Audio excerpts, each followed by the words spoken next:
Je suis rentré dans la tête de 114 distributeurs de MLM, de marketing de réseau, et je leur ai posé des questions comme c'est quoi le plus gros obstacle qui t'empêche d'atteindre tes objectifs? Qu'est-ce que tu aimes le plus dans le marketing de réseau? Est-ce que tu aimes le moins?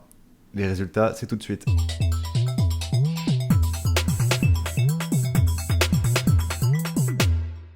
Je te souhaite la bienvenue sur ma chaîne YouTube.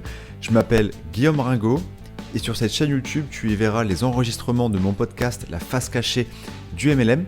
Je fais du marketing de réseau depuis 3 ans et depuis quelques mois, je le fais sans faire des invitations, sans faire des listes de contacts. J'ai vraiment saturé de ces méthodes, mais j'aime toujours le marketing de réseau. Je le développe aujourd'hui principalement sur Internet, sans faire d'invitation, sans prospection. Sur ce, je te laisse avec l'épisode. Ciao! Je te souhaite la bienvenue dans l'épisode 7 du podcast La face cachée du MLM. Aujourd'hui, ça y est, c'est sorti, les résultats de l'enquête que j'ai menée. Alors c'était déjà en début d'année, vers mai-juin 2020. Et voilà, là j'ai pris du temps pour tout compiler, faire des pourcentages, des stats, etc. Moi, j'ai pris plaisir vraiment à analyser les réponses. C'était d'une immense connaissance. J'en tire beaucoup de choses positives. J'ai beaucoup appris sur le marketing de réseau. Déjà, avant de commencer, pourquoi j'ai fait ça? Je vais te raconter une histoire. J'ai commencé le marketing de réseau d'une manière classique, sûrement comme toi, où on fait des listes de contacts, on doit inviter des personnes, etc. Alors moi, au début, je n'étais pas du tout ce qui est Zoom, Visio, etc. Moi, je buvais des cafés, voire parfois des restos. Perte de temps immense, superbe expérience, mais perte de temps immense. Et il y a une fois où voilà, j'ai passé 4 jours, quand j'étais encore salarié, horrible. Et on arrive le jeudi soir, et là j'avais une presse et tout, donc voilà, j'avais quelques résultats, mais j'avançais très très lentement. Moi j'étais vraiment pas bon avec les méthodes traditionnelles. Et donc voilà, le jeudi soir, j'ai un rendez-vous, et puis là au bout, je m'en rappellerai, au bout de 30-35 minutes, la personne, on s'entendait super bien, il y avait un super feeling, etc. Elle me dit, Guillaume, j'espère que... Enfin, je sens que tu fais pas un truc où on doit recruter un peu à la Herbalife, à la marketing de réseau, je crois que ça s'appelle comme ça.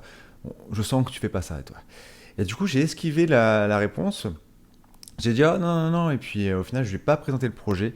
Et je suis parti, quoi. Enfin, voilà, j'ai vraiment un mauvais souvenir de ça. Et c'est une des expériences parmi des dizaines que ouais, je garde un mauvais souvenir voilà, du marketing de réseau à l'ancienne, de parler à des prospects qui n'étaient pas du tout qualifiés. Et à un moment, au lieu de juger négativement, de me dire les gens ils sont contre, pourquoi ils disent que c'est pyramidal alors que c'est eux dans le salariat que c'est pyramidal. Bref, j'ai essayé de comprendre pourquoi. Donc en parlant à ces gens, essayer de comprendre d'où venait la mauvaise réputation. J'ai fait un épisode de podcast sur cette chaîne. Et surtout, j'ai voulu comprendre ce qu'il se passait dans la tête des gens qui faisaient du MLM, qu'est-ce qu'ils aimaient le plus, qu'est-ce qu'ils n'aimaient pas, leurs obstacles, etc. Dans le but vraiment d'avoir une vision à 360. Car si tu penses que tes pensées dans le MLM et tes problématiques, ce sont les mêmes que tous les autres, que tous tes uplines, que tout ta downline, bah c'est une erreur. Bien sûr, tu retrouveras des trucs communs, mais c'est bien d'identifier les tendances et surtout de voir qu'est-ce qui arrive en premier quand on pose la question aux personnes. Quel est votre plus grand obstacle avec le MLM? Est-ce que c'est la vente? Est-ce que c'est le recrutement? Etc. Bref. Et du coup, pourquoi en plus j'ai fait cette enquête? Donc c'est vraiment dans le but d'avoir une vision à 360 du marketing de réseau et de comprendre pourquoi 7 personnes sur 10 dans le MLM ne perdent de l'argent et pourquoi plus de 9 personnes sur 10 n'en gagnent pas. Voilà. Et à un moment, il faut comprendre qu'est-ce qui déconne dans le système. Donc ça a été un des objectifs, voilà, je relis un peu mon enquête. Un autre objectif, ça a été, comme tu le sais, si tu écoutes déjà ce podcast depuis un bout de temps, tu sais que moi je développe mon marketing de réseau uniquement sans faire de prospection, sans inviter, sans embêter mon marché chaud, ou sans être une star d'Instagram, etc. Je le fais uniquement grâce à des techniques que j'ai découvertes aux États-Unis, de nouveaux leaders qui le deviennent sans appeler leur marché chaud ou sans faire des posts de recrutement sur les réseaux sociaux. Bref, c'était le rêve pour moi car j'ai toujours détesté ça. Et puis voilà, j'aimais pas. J'adore le marketing de réseau pour plein de raisons, tout l'aspect humain, donner l'opportunité à n'importe qui de réaliser ses objectifs, ses rêves. Mais je sais pas si toi tu aimes prendre ton coup de fil et inviter tes amis, etc., ou contacter des gens sur les réseaux sociaux. Je sais pas, est-ce que t'aimes? Voilà. Moi, j'aime pas du tout, donc c'est pour ça que je me suis. Bon, c'est même de la chance.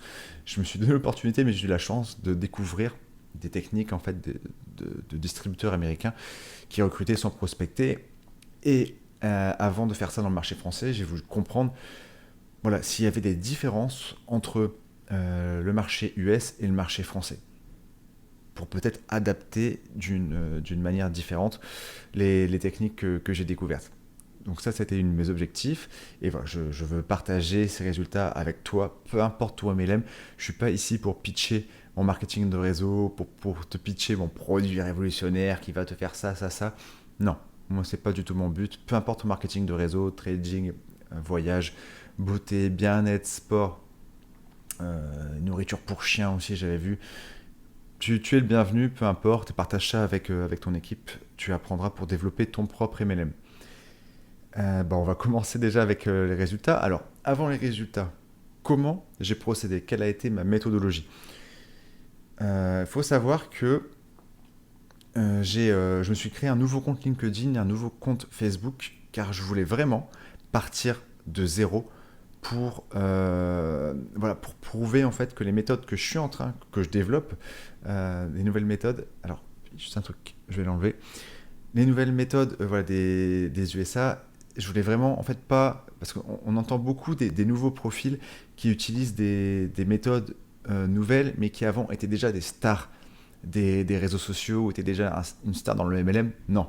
Moi, j'ai passé quelques paliers, mais ouais, je ne suis pas du tout ce leader qui a atteint le plan du top de rémunération. Et je voulais repartir de zéro en créant un nouveau compte Facebook. Et via ce nouveau compte Facebook et ce nouveau compte LinkedIn, j'ai contacté des gens qui faisaient du MLM. C'était pas très compliqué. Par exemple, sur LinkedIn, il suffisait d'écrire des titres comme développeur de flexibilité, apporteur d'affaires, créateur de talent, tu sais, des choses comme ça, où tu sais très bien que c'est des gens qui font du MLM et très vite sur leur profil, tu vois. Ou alors sur Facebook, c'est, tu sais, une photo de couverture avec le travail. Trouve un travail que tu aimes et tu ne travailleras aucun jour dans ta vie, des choses comme ça, avec des postes de recrutement, des postes produits, des postes très positifs. C'était assez simple de repérer des gens qui font du marketing de réseau. Et j'ai envoyé à ces personnes tout simplement un message en leur expliquant mes objectifs, que je m'appelais Guillaume, je n'étais pas là pour les recruter, que je faisais du MLM, et s'ils avaient 5 minutes pour répondre à un questionnaire. Donc ça a été ma méthodologie. Déjà, je voulais remercier tout le monde car les gens qui font du marketing de réseau, souvent, c'est des gens ultra positifs qui sont prêts à aider n'importe qui. Et ça, c'est top. Donc merci à tout le monde. Donc la méthodologie, tu l'as compris. Donc c'était un sondage Google Form. Après, avant de rentrer dans les résultats, c'est quoi le panel? Le panel. Il y a eu 114 personnes de toutes sociétés différentes. Voilà, parfois, c'est pas écrit la société en noir et blanc sur les profils, mais il y avait vraiment toutes les sociétés. Enfin, j'ai fait au hasard en tout cas. Et parmi ces 114 personnes, il y avait. Je vais lire les stats. Alors, sur les 114 personnes, alors ça, c'était déjà ultra intéressant. Je leur ai demandé depuis combien de temps faites-vous du marketing de réseau? 35 personnes, 35% en font depuis moins d'un an, 26% entre 1 et 2 ans, 20% de 2 à 4 ans, 13% de 4 à 10 ans, et de plus de 10 ans, 6,2%. On peut tirer déjà quelque chose d'assez dingue sur cette stat, c'est que 6 distributeurs sur 10 ont moins de 2 ans d'expérience. C'est énorme. C'est énorme. Donc ça veut dire qu'il y a un taux très haut qui abandonne très rapidement, ou alors que le taux d'explosement, le nombre de personnes qui fait du MLM a vraiment explosé. Mais bref, si tu fais du MLM depuis un bout de temps, tu sais très bien qu'il y a un turnover, il y a énormément de gens qui abandonnent en témoigne le chiffre de cette personne sur 10 qui ne gagne pas d'argent. Ok, donc ça a été la première chose à retenir de ce sondage. Faut savoir aussi qu'il y avait 4% des sondés qui ne faisaient plus de marketing de réseau. Ça veut dire qu'ils avaient un profil du marketing de réseau. Mais comme tu le sais, les réseaux sociaux, ce n'est pas la vraie vie. On montre que ce qu'on veut. Souvent, le marketing de réseau, que le positif, et des personnes que le négatif. Là, il y avait 4% de personnes qui en faisaient plus. Et je leur ai demandé également voilà, pourquoi ils en faisaient plus, s'ils n'en faisaient plus. Si tu es intéressé pour avoir l'ensemble des réponses, donc les 114 lignes de réponses vraiment brutes, sans modification, je t'ai mis un lien dans la description. Si vraiment tu veux encore avoir un niveau, si tu veux vraiment rentrer dans la tête des personnes, et pour t'aider peut-être à mieux recruter et à mieux aider ton équipe à avancer. Après, j'ai demandé, le MLM est-il votre activité principale ? Tu avais 45% qui étaient salariés à côté, 38% qui font exclusivement du MLM, et 17% ont plusieurs activités en tant qu'indépendants. Ça m'a rien de spécial à tirer. Ouais, on pourrait revenir sur le fait qu'il y a quand même un faible pourcentage de personnes qui ont plusieurs activités en tant qu'indépendants, alors qu'on peut très bien faire du MLM avec d'autres activités complémentaires. Voilà, je connais dans les nouvelles personnes qui font du MLM, c'est souvent leur cas, car ils arrivent à gagner plus d'argent et à dégager moins de temps. Car moi, alors à titre personnel, on m'a beaucoup parlé de la récurrence de chiffre d'affaires, etc. C'est clair, mais même en m'intéressant sur les personnes qui faisaient du MLM depuis longtemps, je trouve qu'il y a un volume horaire qui est très important. Alors la question suivante, c'était, c'est une question que j'ai bien aimée, c'était quelles sont vos ambitions en général avec le marketing de réseau ? Quels sont vos objectifs ? Quels sont vos rêves ? Alors, en premier, juste avant de te dire les stats, j'imposais pas une seule réponse. Les personnes me disaient voilà, ce qui leur passait par la tête. J'ai eu en général une réponse, deux et rarement trois. Donc c'était en moyenne 1,5 réponses, on va dire. Et après, j'ai fait une moyenne sur 114 sur les 114 personnes qui m'avaient répondu. Donc là, l'ambition première, c'est une ambition de liberté financière avec 36%. Donc 36%, ça veut dire que sur 100 personnes dans le marketing de réseau, 36 ont des ambitions de liberté financière, ou en tout cas, c'est ce qui leur passe en premier dans leur tête quand on leur demande la question. C'est sûrement plus en réalité. La deuxième, c'était aider les autres, avec 16%. L'argent, qui est un peu différent de liberté financière, 12,28%. Quitter le job alimentaire, 11,4%. Complément de revenu, 11,4%.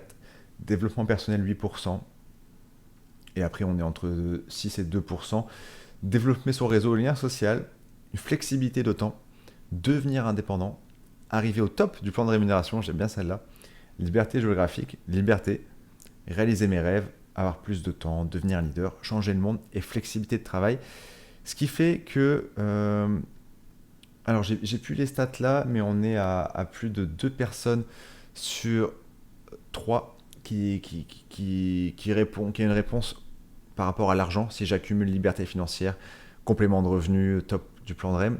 Et ce qui m'a beaucoup surpris positivement, c'est qu'il y a plus d'une personne sur 3 qui le fait pour des raisons, pour des ambitions humaines, pour se développer soi ou pour aider les autres. Et moi, je trouvais ça génial parce que, en toute sincérité, quand j'ai commencé le marketing de réseau, ce qui m'a motivé, c'était clairement les chiffres qu'il y avait sur le plan de rémunération qui me faisaient rêver. Et je ne l'ai pas fait au début pour l'être humain. Je vais être honnête avec toi.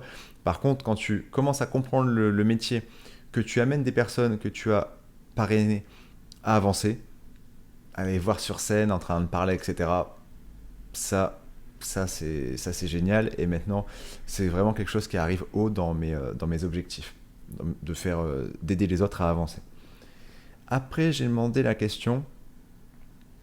qu'est-ce que vous aimez le plus dans le marketing de réseau ? J'ai bien aimé cette question. Et là, en premier, c'est l'humain, le relationnel. 1 personne sur 3. C'est vrai que moi j'ai des super souvenirs je sais pas comment ça s'appelle dans ton MLM, mais des rassemblements, des conventions européennes, des success summits, des choses comme ça, des événements avec des personnes qui sont ultra positives. Si tu fais du MLM, tu as de bonnes chances de l'être. Des gens qui ont envie d'avancer, etc. C'est ça qui est assez génial. Après, qu'est-ce que tu aimes le plus? Aider les autres. Alors, je vais pas te dire les pourcentages à chaque fois, je vais te dire par ordre croissant, non décroissant. Donc de la réponse la plus représentée à la moins représentée. L'humain, le relationnel, aider les autres, la flexibilité, l'indépendance, la liberté, le dev perso, l'équipe, l'entraide, donc énormément de notions humaines, les libertés géographiques, les produits, alors les produits seulement avec 3,5%. Moi j'en tire quand même quelque chose, c'est que souvent voilà, on met le produit, et c'est normal dans un sens très très présent en fait dans les argumentaires pour recruter, mais c'est quelque chose dans les 114 réponses qui revient quand même très très souvent, hein. Les gens sont pas là pour le. C'est pas qu'ils sont pas là pour le produit, mais ils sont pas là en premier pour le produit. C'est par rapport aux réponses que j'ai eues, c'est juste clair et net. Pas de limite financière. Le modèle économique, l'autonomie, l'énergie, la liberté financière. Donc voilà, beaucoup de notions d'argent, mais beaucoup de notions humaines qui arrivent devant l'argent dans ce que les gens aiment le plus. La question suivante, ça on arrive sur les côtés un peu plus négatifs. J'ai demandé la question, qu'est-ce qui t'empêche d'atteindre tes objectifs? Qu'est-ce qui t'empêche le plus d'atteindre tes objectifs? Donc là, souvent, j'avais une réponse, voire deux parfois, si les gens aimaient bien donner une réponse longue. Alors, en premier, c'est la performance au niveau du recrutement avec 25%. En deuxième, ça m'a surpris sans me surprendre, c'est la mauvaise réputation du marketing de réseau. Tu te rappelles l'histoire que je t'ai racontée au début, mais est-ce que ça t'est déjà arrivé de présenter ton truc et qu'on te dise ah mais c'est du MLM, c'est du marketing de réseau, on doit recruter, c'est pyramidal, hein, nanana, des choses comme ça. Il y a quand même chez beaucoup de personnes une mauvaise réputation du marketing de réseau et ça contribue clairement aux performances des personnes. À tel point que moi, voilà, j'ai décidé de créer un système pour parler uniquement à des prospects qualifiés. Et j'ai plus envie d'avoir à gérer l'objection, c'est pyramidal ou c'est sectaire ton truc. Enfin, sectaire, je l'ai pas trop eu, mais souvent c'est pyramidal. J'ai plus envie de parler à des personnes comme ça. J'ai envie de parler à des personnes qui ont compris que le marketing de réseau c'était un système qui pouvait amener des bons résultats pour des personnes. Ok. Donc recruter la mauvaise répute du MLM. Après la prospection qui arrive très très haut.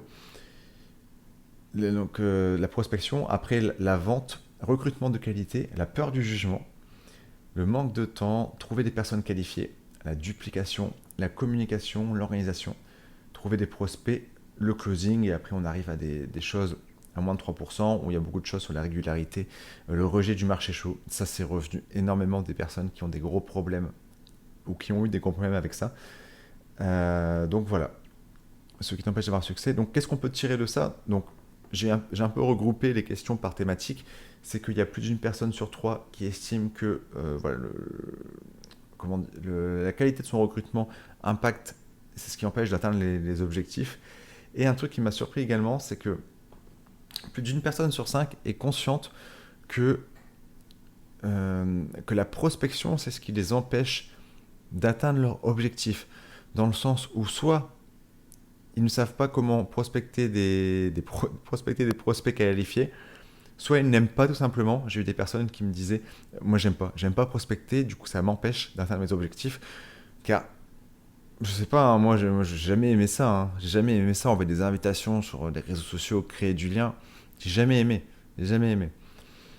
Et il y a beaucoup de personnes qui se retrouvent dans ça. Franchement, si tu aimes prospecter, si tu aimes inviter des gens, tu as vraiment un avantage sur les autres. Et si tu as des résultats. Après, j'ai demandé, maintenant, qu'est-ce que tu aimes le moins? Qu'est-ce que tu aimes le moins dans tout ça? Alors, sans surprise, c'est ce que je viens de te dire, c'est les méthodes de prospection traditionnelles.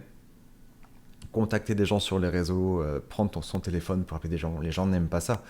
Les gens n'aiment pas ça. Et moi, j'ai voulu être honnête avec moi. J'adore le marketing de réseau, mais qu'est-ce que j'aime pas, c'est contacter des gens. C'est un truc que j'ai jamais aimé. Et je te laisse imaginer ce qui s'est passé dans ma tête quand j'ai découvert que je pouvais développer mon MLM sans faire la chose que j'aimais le moins, que je détestais même. Et quand j'ai découvert ça, mais Je me suis dit, waouh, c'est génial. Et je pense qu'il y a beaucoup de personnes dans mon cas, et j'ai vraiment eu cette vision, le mec qui se prend pour Moïse, tu vois, de que ça pouvait vraiment changer l'industrie du marketing de réseau. Il n'y a quasiment personne qui fait ça encore aujourd'hui. Et, et si tu n'aimes pas ça, mais que tu aimes le marketing de réseau et que tu as envie d'avancer, ben, reste sur ce podcast, car moi je partage que des choses à ce sujet. Je vais pas t'apprendre des scripts d'invitation. C'est même pas apprendre, car c'est même pas je vais te partager. Moi, tout ce que je te dis ici, c'est que j'invente rien. Je te partage des méthodes qui marchent chez des marketeurs, chez des distributeurs américains. Donc, qu'est-ce qu'ils aiment le moins, ces personnes? En deuxième, rien. Voilà. Et beaucoup de rien, tant mieux. Après, c'est la mauvaise réputation du MLM, la critique des autres, la vente, les lapins. Les lapins, c'est toutes les personnes voilà, qui se pointent pas au rendez-vous. Moi, ça m'est arrivé des dizaines de fois. Toi aussi. La difficulté du recrutement, les mensonges, démarrer les nouveaux. Ouais, démarrer les nouveaux. Le manque de soutien, le mauvais recrutement, le rejet, les gens. J'aime bien les gens. J'aime pas les gens. Les partenaires incoachables qui ne comprennent rien. Ah, ça, c'est fini pour moi, ça. Investir et la drague. Bon, ça m'est pas trop arrivé. Mais je pense que pour les filles, ça arrive beaucoup plus que... Enfin, ça arrive essentiellement pour les filles. Donc voilà, oui, et qu'est-ce qu'on peut tirer par rapport à ça? C'est aimer le moins. Moi, j'ai vraiment envie d'apprécier le voyage qui va m'amener vers mes objectifs financiers, personnels. Et avant, j'aimais pas beaucoup le voyage, de prospecter. Et on arrive à la dernière question que j'ai posée, c'est que ça peut être intéressant pour si tu as une équipe. Et si je te rappelle, si tu veux en savoir plus, tu auras le lien complet, les réponses complètes en description. Qu'est-ce que tu estimes qu'il te manque aujourd'hui dans ta formation de marketing de réseau? En premier, ça a été une stratégie réseaux sociaux. Après, ça a été comment former et motiver les troupes. Système simple, un plan d'action, c'est clair. Ça, parfois, quand on arrive dans le MLM, c'est assez dur en fait d'avoir vraiment un système simple. Qu'est-ce qu'on fait tous les jours? Parce qu'il faut comprendre que les personnes, depuis toutes petites, elles grandissent, elles ont des ordres de leurs parents. Après, elles ont des ordres du professeur. Après, elles ont des ordres de leur patron. Et si c'est des personnes qui ont tout le temps été salariées, c'est assez compliqué de commencer le marketing de réseau à ce sujet. Après, les techniques de prospection, la création de liens, méthode duplicable, comment avoir de nouveaux clients, davantage d'accompagnement, le développement personnel, digitalisation, ne sais pas, et la prospection automatisée. Moi, ce qui m'a beaucoup surpris à titre personnel, car aujourd'hui, c'est ce que je bosse beaucoup que là-dessus, c'est automatiser ma prospection. J'insiste que j'enlève pas du tout le lien humain, et en plus, c'est ultra important le lien humain. C'est juste que pour moi, le lien humain dans le MLM, c'est tout ce qui est une fois avec tes nouveaux partenaires. Moi, mes plus belles expériences, je sais pas les tiennes, c'est pas des expériences humaines que j'ai eues lors de présentations avec de prospects qui m'ont dit non.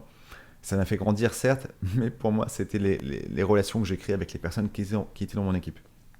Et moi, aujourd'hui, je travaille beaucoup sur la prospection automatisée de prospects très, très qualifiés pour le MLM. Et ça m'a surpris positivement qu'il y avait, alors c'est 5%, hein, mais qu'il y avait déjà une sorte de conscience qu'il existait des outils autres que on fait une liste de contacts avec des personnes qu'on connaît depuis, qu'on estime positifs, et on les invite. Ça, c'est pas de la prospection. Enfin, ça, on prospecte un peu dans le pif. On qualifie pas les prospects.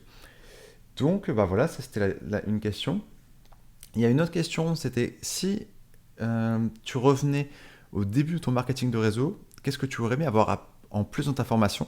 Si tu veux avoir savoir ce que les gens ont répondu, je t'invite à regarder dans la description où tu auras un lien pour accéder à ça. Si tu t'inscris, si tu veux avoir ce document, en plus tu auras accès à la newsletter, à la gazette que tu recevras par mail de la face cachée du MLM où je communique essentiellement sur comment voilà, développer ton propre MLM. Je ne suis pas là pour pitcher mon MLM, hein, sans inviter, sans faire de liste de contacts. Donc si ça t'intéresse, ce sera en description. Ouais, pour finir, je voulais déjà remercier, parce que je sais qu'il y en a qui vont m'écouter, les 114 personnes qui ont répondu ouvertement à ce sondage. Franchement, ça m'a beaucoup aidé et ça va aider beaucoup de personnes de mieux comprendre ce qui se passe dans la tête de toutes ces personnes. Donc merci à vous. Les gens qui font du MLM sont ultra positifs. C'est des gens qui ont ultra envie d'avancer. et ça m'a fait du bien de rencontrer des personnes qui me ressemblent. Donc ça, c'est... alors qui me ressemblent dans le sens qui fait du MLM, je me jette pas de fleurs, mais j'adore les personnes qui font du MLM. Qu'est-ce que je voulais te dire également? Bah voilà, en conclusion, il y a plein de choses à tirer de ça. Comme je te le disais, j'ai écrit un article de blog également à ce sujet et tu pourras voir l'ensemble des réponses dans le questionnaire. Moi, ce que j'en tire à titre personnel, c'est que la réputation, quand j'ai lu les réponses, que la réputation négative du marketing de réseau jouait beaucoup de tours négatifs à des personnes. Ça, j'ai vraiment, je veux vraiment changer la réputation qu'il y a dans le marketing de réseau, car je suis persuadé que les méthodes de prospection traditionnelles sont une des causes de la mauvaise réputation du MLM, et j'espère et je vais mettre ma patte pour changer cette mauvaise réputation. Ce que j'en tire également, c'est que les personnes sont pas fans, n'aiment pas les méthodes de prospection classiques. C'était mon cas, je détestais ça. Écoute, on arrive à la fin de cet épisode. À la prochaine fois. Ciao. Si le contenu t'a plu, n'hésite pas à me le dire en commentaire et à t'abonner pour recevoir les prochaines vidéos. Si tu veux écouter le podcast, il est disponible sur toutes les plateformes d'écoute sauf SoundCloud. Et j'ai également réalisé une formation offerte de 5 vidéos pour vraiment en 5 jours te donner les compétences de comment développer ton propre MLM sans prospecter, sans faire de liste de contacts et sans passer ta journée au téléphone ou à prospecter sur les réseaux sociaux. Le lien est en description. Sur ce, je te dis à la prochaine fois. Ciao.